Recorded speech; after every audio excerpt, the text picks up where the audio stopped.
tayo today kasi hinahabol ko yung house hearing kasi kailangan ko kasamahan yung mga kasamahan namin sa OVP version, yung mga kasamahan.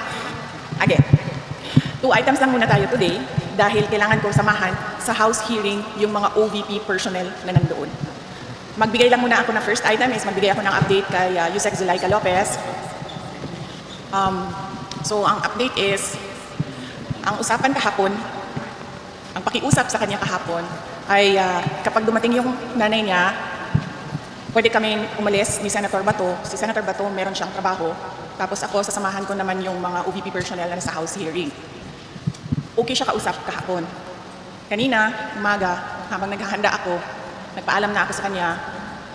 At noong hapon, inulit ko lang, nagkamali ako, meron akong nabanggit na baka papasok sa detention yung dalawa doon.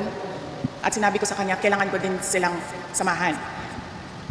Nagsimula na siya umiyak. Tapos ayaw na niya, hindi na siya tumitigil sa kakaiyak niya tulad nung nangyari nung nakaraang Friday or Saturday ba yun? Oo. Iyak na siya ng iyak, ulit-ulit na yung sinasabi niya, kukunin nila ako, papatayin nila ako, kukunin nila ako. So nagtawag na lang kami ng doktor, tapos yung doktor ang pumausap sa kanya. Medyo natagalan kami kasi ayaw niya maniwala sa doktor. Sinasabihan niya lahat ng tao na lumalapit sa kanya, wala akong tiwala sa inyo. I-lock niyo yung door, wag niyo siya palabasin. Wag niyo, ako daw, wag niyo palabasin si Inday Sara, i-lock niyo yung door. So medyo matagal kanina yung negotiation at pakikiusap at advices and reassurances ng doktor sa kanya. Nung medyo nag-okay na si Yusek Lopez, nag-breakdown naman yung isang kasama namin doon, na nandun din. So si Nicole, nilagyan siya ng swero kasi sabi ng doktor doon padadaanin yung mga gamot. So medyo nagkalma-kalma na sila doon. Pero hindi na lang umalis si Senator Bato. Nag-concede na lang siya na magstay dito. Nandiyan si Senator. Yung pakiusap ko lang sa inyo kung pwede bantayan nyo si Yusek Zulaika Lopez kasi lagi namin sinasabi sa kanya na may media sa baba na nagbabantay sa iyo. May media sa, although sinasagot niya wala akong tiwala sa lahat ng tao, pero isa yon sa mga sinasabi namin na reassurances sa kanya na mayroong media sa baba na nagbabantay sa iyo. Okay, and then ang pangalawa ay yung sagot ko sa ating National Security Advisor, sa ating National Security Council. Nauna na kanina yung written document, yung statement and open letter. Babasahin ko lang siya ulit para sa inyo ngayon, para meron kayong video. Tayo kay Yusek Lopez. Salamat sa inyong tulong sa Office of the Vice President at sa mga personnel ng Office of the Vice President. Hindi lang nila masabi sa inyo ngayon dahil lahat sila busy, under pressure, under stress sa kailangan namin gawin lahat dahil ngayong araw na ito, tatlo yung division ng labor namin. Meron sa office, meron sa House of Representatives at meron dito. This is in response to the statement made by the National Security Advisor speaking for the National Security Council dated 24 November 2024. National security pertains to the protection of our sovereignty, the safety of the Filipino population, and the preservation of our democratic institutions.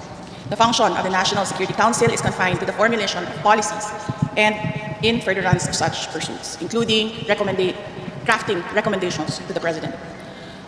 Therefore, I would like to see a copy of the notice of meeting with proof of service, the list of attendees, the photos of the meeting, and the notarized minutes of the meeting where the council, whether this present council or the past councils, resolved to consider the remarks by a vice president against a president maliciously taken out of logical context as a national security concern.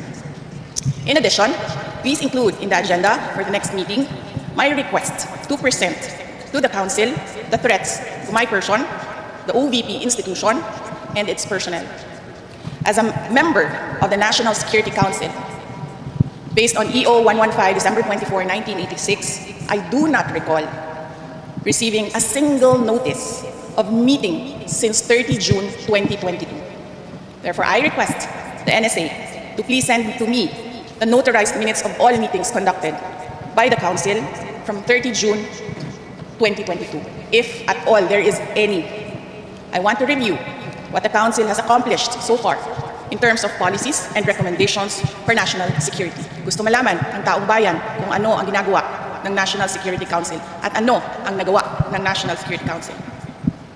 Moreover, please submit within 24 hours an explanation in writing with legal basis bakit hindi na member ang Vice President sa National Security Council or bakit hindi ako nakakatanggap ng invitation ng meeting, whichever is applicable.